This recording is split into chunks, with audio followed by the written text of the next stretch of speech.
Hello everyone, welcome back to S biology. आज अपन discuss करने वाले हैं डाइकोट रूट के बारे में। वीडियो एंड तक जरूर देखना, आपको हर एक पॉइंट समझ में आ जाएगा एक एक करके। अगर आपको ये समझ में आ गई तो फिर मोनोकोट रूट को समझने में आपको बिल्कुल भी टाइम नहीं लगेगा।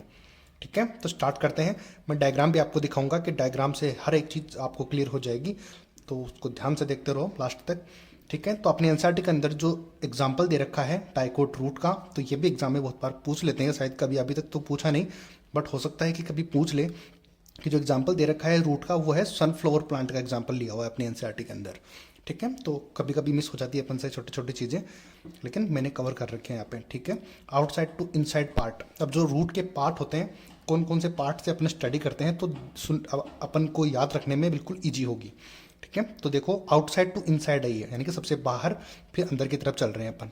ठीक है, तो फर्स्ट पार्ट है एपिडर्मिस, फिर सेकंड है कॉर्टेक्स, फिर आएगा एंडोडर्मिस, फिर पेरिसाइकिल, वेस्कुलर टिश्यू और लास्ट में आएगा पित्त।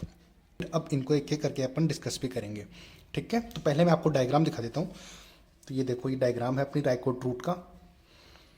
तो ये देखो, सबसे पहले है यहाँ पर ये एपिडर्मिस प्रेजेंट है। तो एपिडर्मिस के ऊपर, क्योंकि वहाँ पर रूट हेयर लिखना एकदम सही नहीं था, क्योंकि वो एपिडर्मिस के ऊपर प्रेजेंट होते हैं, तो आप यहाँ से इसको पता रख जाएगा कि एपिडर्मिस के ऊपर रूट हेयर प्रेजेंट होते हैं डाइकोट रूट के अंदर। ठीक है, फिर नेक्स्ट पार्ट था एपिडर्मिस। तो एपिडर्मिस इस तरीके से एपिडर्मिस प्रेजेंट होता है। अपन एक एक करके स्टडी भी करेंगे, लेकिन अभी फिलहाल बताना जरूरी है कि एक माइंड में पिक्चर बना लो इस तरीके की कि हाँ अभी अपन ये पढ़ने वाले हैं और ये चीज़ यहाँ पर प्रेजेंट है। ठीक है, फिर नेक्स्ट एपिडर्मिस के बाद में आता है कोर्टेक्स। तो कोर्टेक्स इस टाइप से प्रेजेंट होता है। फिर आती है एंडोडर्मिस, ये जो ब्लैक कलर में आपको दिख रही है सर्कल, इसको समझ लो, इसको बोलते हैं एंडोडर्मिस। और एंडोडर्मिस के अंदर में पेरिसाइकिल सेल प्रेजेंट होती है। ये जो इतनी सारी सेल प्रेजेंट हो रही है ब्लू कलर में, इसको बोलते हैं पेरिसाइकिल। बट इस एंड वाले पार्ट को छोड़ देना है, बाकी जितना भी पार्ट है वो है पेरिसाइकिल। ठीक है, और ये जो प्रेजेंट है, फिर ये देखो रेड कलर में, इसको बोलते हैं फ्लोएम।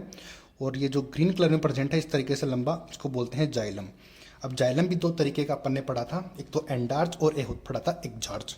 तो अब इसको देखते हैं। अब देखो यहाँ पर नंबरिंग लगाई हुई मैंने 1 और 2, 1 और 2, 1 और 2, 1 और 2।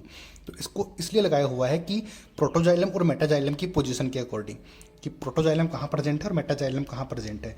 तो ये देखो, ये जाइलम है, में क्या होता है, नंबर वन पे है प्रोटोजाइलम और नंबर 2 पे है मेटाजाइलम। तो अब देखो, नंबर 2 है अंदर की तरफ है, यानी कि मेटाजाइलम अंदर है। लेकिन प्रोटोजाइलम के आधार पे अपन ने स्टार्टिंग में अपन ने जाइलम के बारे में पढ़ा था। तो प्रोटोजाइलम और मेटाजाइलम जब पढ़ा था, तब ये भी पढ़ा था कि एक्जार्च कब बोलेंगे और एंडार्च कब बोलेंगे। जब प्रोटोजाइलम बाहर की तरफ प्रेजेंट हो इस तरफ, तब इसको बोलेंगे एक्जार्च। और जब ये प्रोटोजाइलम अंदर की तरफ होता है तो बोलते हैं एंडार्च। देखो, मैंने आपको बताया भी था, ये देखो कि रूट के अंदर, रूट में हमेशा एक्जार्च होता है, क्योंकि मैंने बताया था कि आप इसको एक बेटा समझ सकते हो कि एक्जार्च और एंडार्च जो है ये बेटा है किसके, रूट और स्टेम के। तो देखो, रूट होगी, रूट तो ज़मीन के अंदर प्रेजेंट होती है, तो उसको किसी तरीके का खतरा नहीं होता। अपने बच्चों को वो कहीं भी छोड़ सकती है, क्योंकि वहाँ पर कोई भी उसको खाएगा नहीं रूट को।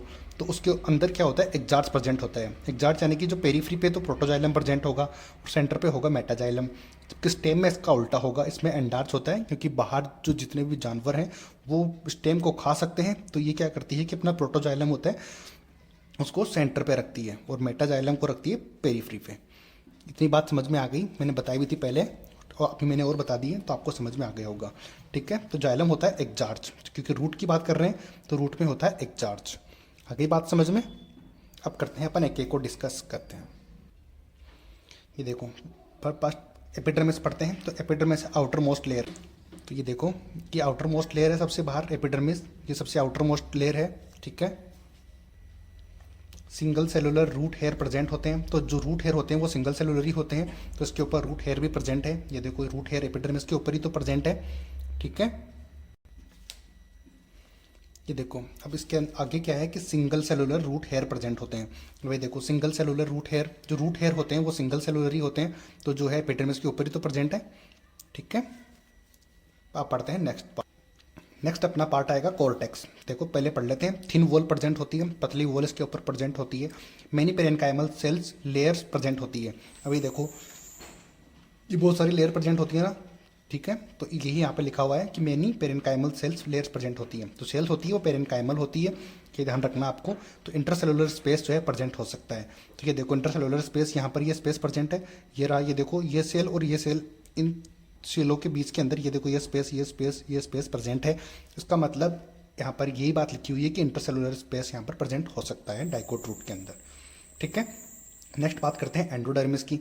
तो एंडोडर्मिस क्या होते हैं? Present under cortex. तो बिल्कुल ये देखो कॉर्टेक्स, आपको पिक्चर बन गई होगी माइंड के अंदर, ये कॉर्टेक्स था, इसके नीचे देखो एंडोडर्मिस प्रेजेंट है। ठीक है, इसको माइंड में रखो, फिर एक एक पॉइंट पढ़ते हैं अपन। नालाकार सेल्स की एकल सतह प्रेजेंट होती है, यानी कि सिंगल लेयर सेल प्रेजेंट होती है जो कि नालाकार नाल के आकार की होती है। ठीक है, इंटरसेलुलर स्पेस एब्सेंट होते हैं, बिल्कुल सारी जुड़ी जुड़ी होती हैं एकदम, तो इंटरसेलुलर स्पेस एब्सेंट होता है। वो डायग्राम आप बना लेना या फिर बुक में देख के आप समझ सकते हो आराम से। नेक्स्ट बात करते हैं, इनकी स्पर्श रेखीय और अरीय भित्तियों पर केस्पेरिन पट्टिका प्रेजेंट होती है। केस्पेरिन पट्टिका इनके ऊपर प्रेजेंट होती है जो कि वाटर के लिए अपारगम्य पदार्थ सुबेरिन प्रेजेंट होता है। तो एंडोडर्मिस के अंदर ही ऐसी चीज़ें प्रेजेंट होती है जो कि वाटर को अंदर जाने से रोकती है। आती है इतनी बात समझ में? जब भी आपको पता होगा कि जाइलम के जो अंदर वाला पार्ट होता है, जब वो एकदम ब्राउन कलर का हो जाता है तो वो उसमें वाटर जाता ही नहीं है बिल्कुल भी वाटर उसके अंदर। ठीक है, तो ये बात ध्यान रखना, बाकी मैंने आपको समझा दिया है, तो आप हर एक पॉइंट को ध्यान से पढ़ लेना। ठीक है, अब नेक्स्ट बात करते हैं पेरीसाइकिल की। तो पेरीसाइकिल एंडोडर्मिस के अंदर प्रेजेंट थी, तो थिक वॉल्ड पेरेनकाइमल सेल प्रेजेंट होती है। तो मोटी वॉल की जो पेरेनकाइमल सेल प्रेजेंट होती है, अभी तक ध्यान रखना है पेरेनकाइमल सेल ही प्रेजेंट है सारी की सारी। ठीक है, at the time of secondary growth के टाइम पे वेस्कुलर कैम्बियम और लेटरल रूट निकलती है यहाँ से। अब ये पॉइंट बहुत ज़्यादा इंपॉर्टेंट है कि जब सेकेंडरी ग्रोथ होती है तो वहाँ पर वेस्कुलर कैम्बियम जो है पेरीसाइकिल से ही बनता है। ये भी बहुत बार नीट में क्वेश्चन पूछते हैं, आपने टेस्ट में भी जब आपने टेस्ट दिया होगा तब भी आपने देखा होगा कि कितनी बार ये क्वेश्चन नीट में पूछते हैं या फिर टेस्ट में भी अपने पूछते हैं। ठीक है, और लेटरल रूट भी यहाँ से यहीं से निकलती है, ये भी ध्यान रखना बहुत बार कि मॉर्फोलॉजी और एनाटॉमी दोनों साथ साथ चलती हैं, इन दोनों की चीज़ें काफ़ी सिमिलर रहेंगी। ठीक है, अब नेक्स्ट बात करते हैं वेस्कुलर बंडल। वेस्कुलर बंडल होते हैं 2 to 4 होते हैं, जाइलम एंड फ्लोएम के खंड प्रेजेंट होते हैं, 2 से 4 जाइलम के खंड प्रेजेंट होते हैं। यानी कि ये देखो यहाँ पर 4 ही बने हुए हैं ना, 1 2 3 4, ये 1 2 3 4, इस तरीके से जाइलम पे 2 से 4 जाइलम एंड फ्लोएम के खंड प्रेजेंट होते हैं। जाइलम और फ्लोएम के बीच में एक कैम्बियम बनती है जो कि सेकेंडरी ग्रोथ करवाती है। जब सेकेंडरी ग्रोथ होगी तो यहाँ से लेकर यूँ इस तरीके से ग्राउंड कलर की ये बन जाएगी एक वेस्कुलर कैम्बियम, जिस तरीके से फिर वो अंदर और बाहर दोनों तरफ ग्रो करेगी, जिससे कि सेकेंडरी ग्रोथ होती है। आगे इतनी बात समझ में? तो यही बात यहाँ पे लिखी हुई है। नेक्स्ट और अपना लास्ट पॉइंट आता है पिथ। पिथ क्या होती है कि छोटी होती है और अनक्लियर होती है। ध्यान रखना, अनक्लियर यहाँ पर होती है ये पिथ, अनक्लियर पिथ होती है, ध्यान रखना। इसके ट्रिक पे मैंने बनाई हुई है कि मेनली एब्सेंट ही होती है। अब डी मीन्स होता है DR मतलब डाइकोट रूट, यानी नो पिथ। डाइकोट रूट के अंदर पिथ नहीं होती है, ये ध्यान रखना, मेन चीज़ बहुत ज़्यादा इंपॉर्टेंट है ये। अब डाइकोट रूट में नहीं प्रेजेंट है तो मोनोकोट रूट में प्रेजेंट होगी। इसका अपोजिट कर देना, जैसे कि डाइकोट रूट में नहीं है तो मोनोकोट रूट में होगी, इसका अपोजिट। यानी कि अब आती है इतनी बात समझ में। अब नेक्स्ट बात करते हैं कंजक्टिव टिश्यू क्या होते हैं। कंजक्टिव टिश्यू ये भी बहुत बार पूछते हैं। तो देखो पेरेनकाइमल सेल प्रेजेंट होती है जो कि जाइलम एंड फ्लोएम के बीच में प्रेजेंट होती है। ये मैंने पहले भी आपको अभी बताया था कि कंजक्टिव टिश्यू किसको बोलते हैं, कि जो एंडोडर्मिस के बीच में प्रेजेंट होते हैं। आगे इतनी बात समझ में? तो आई होप कि वीडियो पसंद आया होगा। अगर वीडियो पसंद आया है तो लाइक, सब्सक्राइब, शेयर जरूर करना। मिलते हैं अगले वीडियो में। Thank you so much.